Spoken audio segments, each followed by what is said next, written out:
Friends, Dave Paulides, Can-Am Missing Project, another copyrighted edition for our video channel. Thank you for being here. And yes, this is a missing persons segment. So, many of you have asked, Dave, when can we come see you speak? Well, next month, actually later this month, I forgot it just turned into August, I will be in Cincinnati for the MUFON National Symposium, and I am the keynote speaker. That's a huge honor. And considering the state of UFOs, UAPs now, I think I'm going to be looked at as a pretty hot topic. And needless to say, I will deliver. And still tickets available for that, according to MUFON. And just type in MUFON National Symposium and you will get there.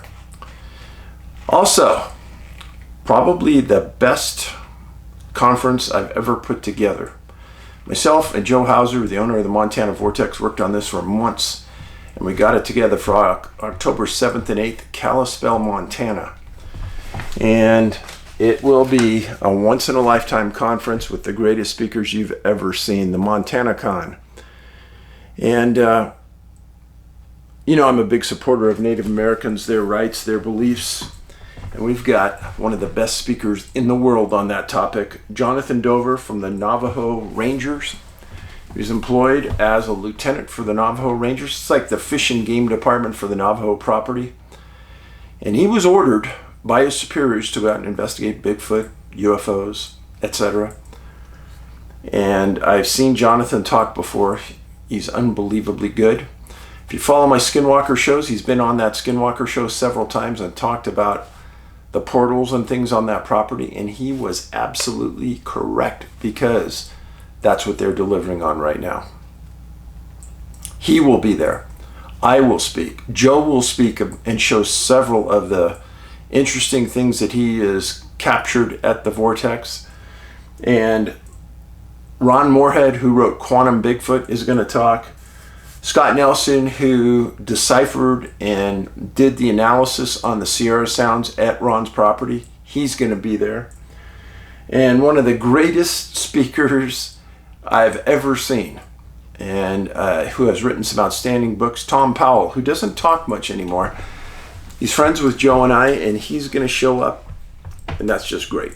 And all of the speakers will be on Sunday.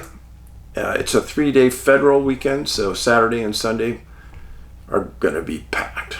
Red Lion Hotel, Kalispell, Montana. Here is the QR code. You can freeze that and put your phone camera over it to get to it, or you can look at the URL that I have right here and you can buy tickets there. It will be, it's going to be outstanding. I'm just telling you. So I know a lot of you say, well, that's a long way to go. And to get all of those speakers in one place has been a challenge, to say the least. Speaking of challenges, I put up a video a couple days ago of Angie and I fishing on the Flathead River. Fire broke out above us. Helicopter starts coming. I take out my little tiny camera that I was taking pictures with, put it on video mode, and I capture this helicopter flying over us and then filling on the river. You got to see it. It's unbelievable. So, and the fires around Flathead Valley have blown up. Governor listed us as a disaster area. Fires are bad. The water levels in the rivers are bad. The smoke outside my house is bad. I hope we get some help in the way of some rain here quickly, because we're burning up. But that's not why you're here. You're here because you want to hear about some missing people cases. And today's cases are all current cases, and there's 3 of them. Now, you may not appreciate these cases much if you haven't read this book. And I don't push my books on these shows too often. And if you're a regular, you know I don't. But you can buy my books at our website for our online store, NA, like North America, BigfootSearch.com. Go to the online store, you'll see all my books. You can get our videos. DVDs I sell there for Missing 411, the Hunt for Missing 411, the UFO Connection, and our first movie. But if you haven't read this book, Missing 411, A Sobering Coincidence, I'm telling you, this is important. When I wrote it, I kind of questioned whether it was going to be accepted, but now it's all falling into place. And let's start off with the first case. The lady's name who disappeared is Celine Comer. This is Celine, 31 years old. Missing June 16th of this year, 2023. She disappeared on the Philosopher Trail car park in Tasmania. Yeah, Tasmania. She was born in Belgium. Last year, she moved to Australia to fulfill a dream of a lifetime, to work overseas. She worked in the hospitality and farm industry, doing various jobs. Celine was kind of a go-getter. She had a personality to her, like we all do. But on June 13th of this year, she spoke to her sister and explained that she was going to take a ferry from Melbourne, Australia, to Tasmania with a scheduled return of June 21st. And she was taking the ferry called the Spirit of Tasmania. Well, Celine arrived in Tasmania, toured Hobart, was seen and verified to be in Hobart, and then drove her car to Philosopher Falls. And she told her sister she was going to go there. It was about a 4-hour drive. And she took her car with her there, and that was a white Honda CR-V with license plates Edward, like E, 40, Tom Frank. She drove there. That's her car at the car park. Parked her car, and it was a short, easy hike on a very well-defined trail to see the falls. Now, she was in Hobart. She drove up to Philosopher Falls. You can look it up online. It's really a beautiful falls. It's a hike anyone could take. It's not difficult at all. Easy, beautiful drive. Tasmania is on my bucket list. It's a beautiful island. Not a lot of people per square mile. Has a lot of interesting things to it that I've learned over the years. And the reason it is on my bucket list is because of that. Well, everyone knew she was going to the falls. Everyone knew she was coming back on the 21st. Well, when Celine wasn't on that return ferry, the family contacted the police in Tasmania. And eventually, the police found the car on the 26th of June. And they said when they arrived at the falls that it was freezing rain, wind, and snow, and they were getting blistered when they were searching. They spent 3 days on foot looking, and then they kind of switched up modes. They did organized searches in a grid pattern, like they should, looking for her. They subsequently brought in a cadaver dog from New South Wales, Australia, that had found several people. Cadaver means bodies deceased. And they searched all over that area. And cadaver dogs can find scent even coming out of water, because the body emits bubbles and smell and odor that the dog can pick up that we cannot. Now, a body on the ground, after a certain period of time, we can even smell it.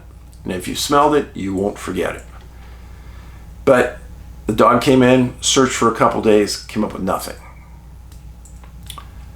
Police made an interesting statement, to say the least. They said that they had evidence that Celine went off trail. They never said what the evidence was. And I have no idea what it was or what it could be. They never said that the canine took a trail off and determined that was her scent. No idea. And that's a little baffling to me that they would say that and not back it up with some evidence. The SAR commander did say that there was no evidence of foul play. He also stated something pretty interesting. He said that, and I'm guessing that this was probably because a reporter asked a question, but I'm not sure. But he stated that if Celine had fallen in the water of the falls, there were some huge timber blockages in the creek. And if she was there, she would be in one of those. And she hasn't been found. Near the end of the search, Celine's best friend from Belgium arrived. This is important. This is really important, you guys. If you ever know somebody who goes missing, it's urgent that a family member, best friend, loved one get to the scene. And that's to hold searchers accountable. The greasy wheel gets the oil. And if nobody's there pushing searchers, then they're going to pull out at their earliest convenience. But if you push them, hold them accountable, ask questions, then they'll usually stay on scene. They don't want bad press. Trust me, they don't want bad press. They don't want people saying, yeah, you know, there was a lot more they could have done, but they didn't do it, they left early. They don't want to hear that. Now, search and rescue commanders, most of the time, are full-time employees, police, rangers. And then the people that come in and actually do the boots on the ground, those are people like you and me who are just trained well, who have taken certification classes in searching.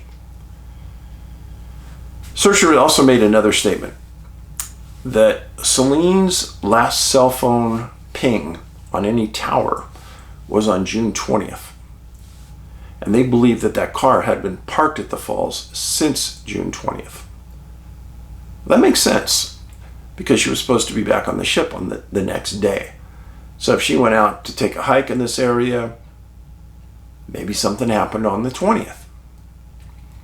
Now, the police never said that there's been any crime in this area, no suspicions.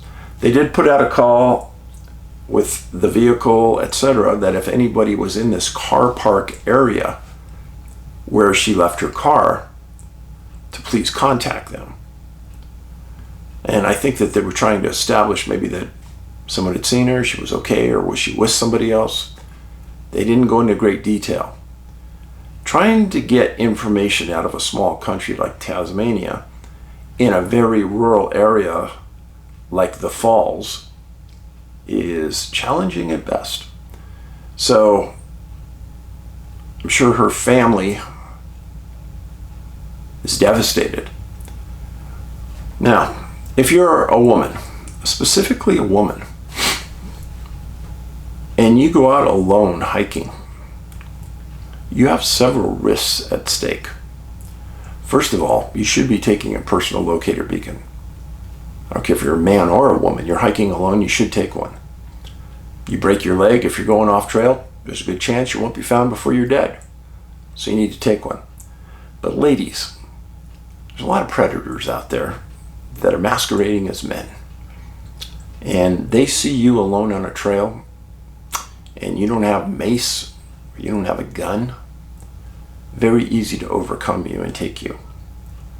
Now, I'm very reluctant to talk about these type of cases that happen.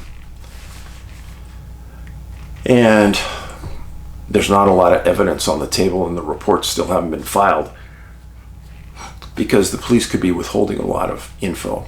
So for me to claim this is a 411 case right away, I'm not going to, but I will say it's looking that way.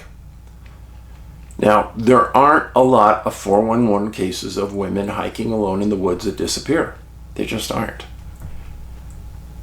But, ladies, Angie and I have been in the woods.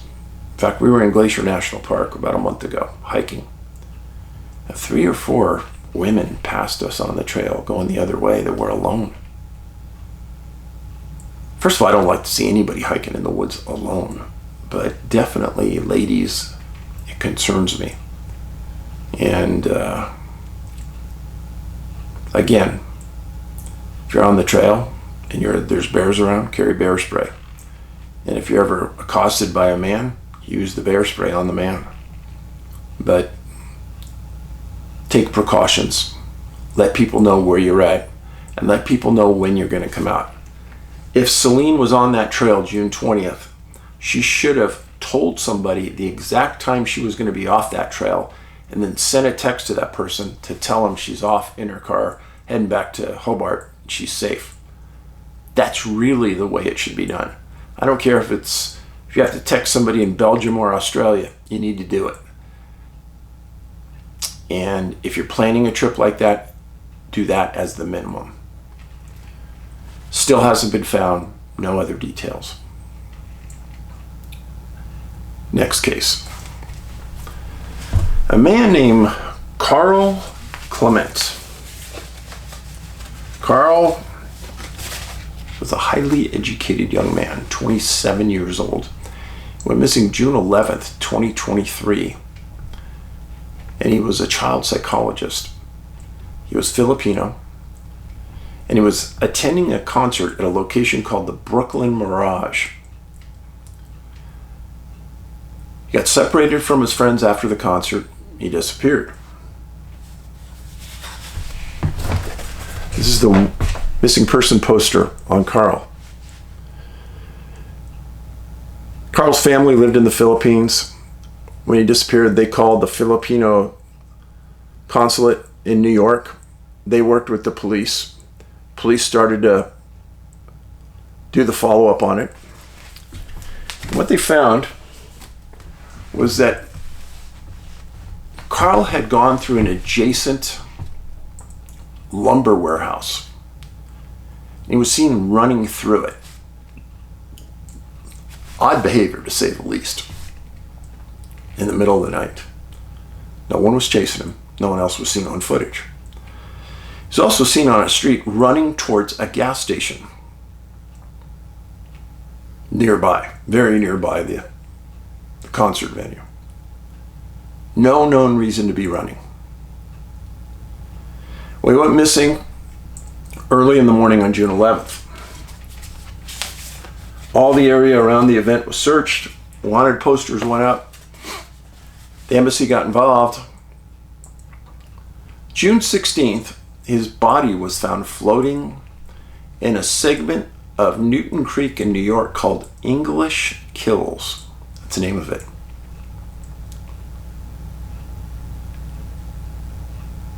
English Kills. Now, it's been 45 days since the body was found, and the coroner has not listed a cause of death. Very common in these sort of cases. Now, people who aren't used to 411 will say, oh, you know, he got drunk and he fell in the water and he drowned. Yeah, nice try. Or he got in a fight and drowned. Well, if he had gotten in a fight, he would have defensive wounds. He would have facial lacerations, bruises and contusions, etc. But coroner never said any of that. They're being very cautious about the cause of death right now. That concerns me. Now here's the map of Brooklyn where this happened at. So this is the Brooklyn Mirage Hall where he was at. This is Newton Creek right here. This is a segment called English Kills. And he's found in a segment of the water right here.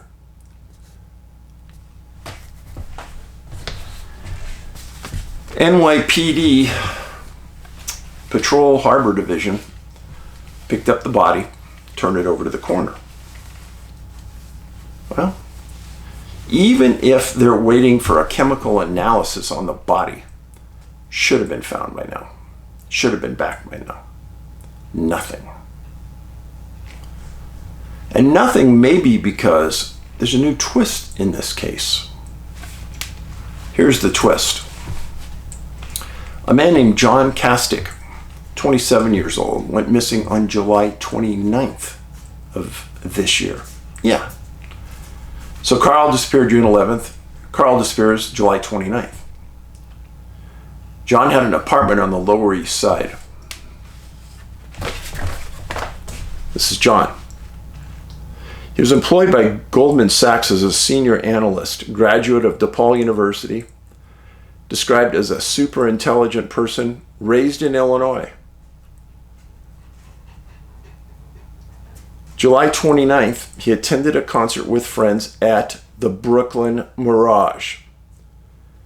He left the concert on his own, and almost immediately his phone went dead.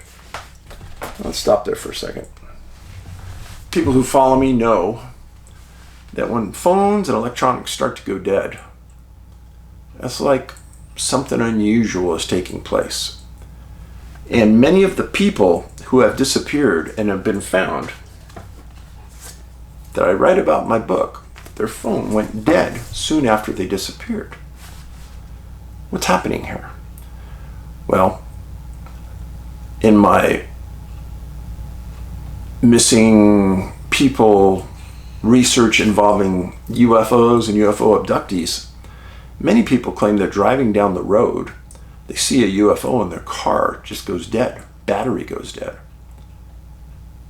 And then they're abducted, then they're returned, and then their battery comes back to life and they drive away.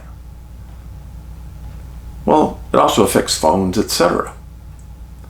Now, I'm not saying that's what's happening here, but you have to be a complete idiot not to put the points together. So his phone goes dead, so they can't ping it, they don't know where he's at. Parents come out almost immediately. 3 days after he disappears, New York Police Department detectives call the parents and they say John's body was just found by a citizen walking along English Kills Creek off Newton. Yes, the same creek. Passerby saw the body floating in the creek and New York Harbor Patrol pulled it out. And very interesting, someone is paying attention out there.